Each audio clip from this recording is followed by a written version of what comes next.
আরজু, আরজু, একটু আয় তো এইদিকে।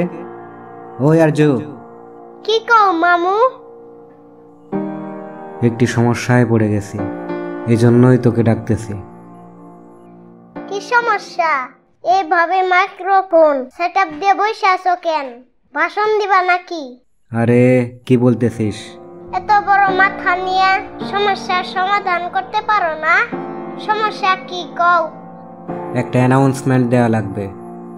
এই অল্প সাউন্ডে কয়জন শুনবো? মসজিদের মাইকে গিয়ে দিতে পারো না? আরে তুই বুঝতেছিস না, এইসব বাদ দিয়ে মাইক্রোফোনে পরিচয়টা দে। আচ্ছা দিতাছি। একটি জরুরি ঘোষণা। মামুর নাম রাজিবুল্লাহ রাজ। এত কঠিন নাম কে রাখছে? কইতে গেলে চাপা বেদনা করে নামটা পাল্টাইও। আরে কি বলতেছিস? আমার পরিচয় দেয়া লাগবে না, তোর পরিচয় দে।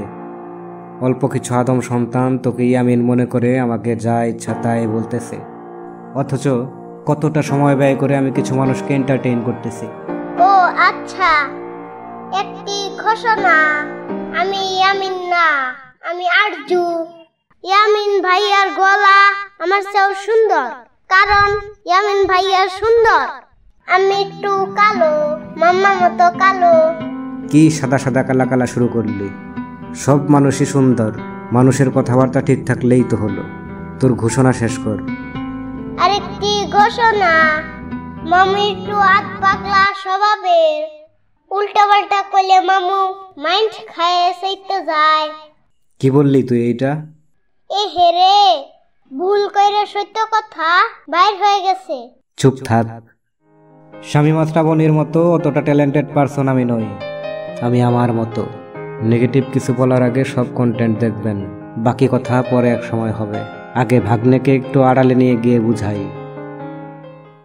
পড়ালেখার খোঁজ নাই, আমার নিয়ে অন্ধমন্দ কথা কই থেকে বাইর হয় তোর? আমার বই পড়া শেষ। নতুন বই দেই না কেন?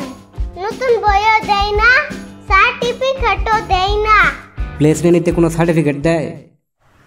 बैड कमेंट करने से पहले दिमाग से बात कर।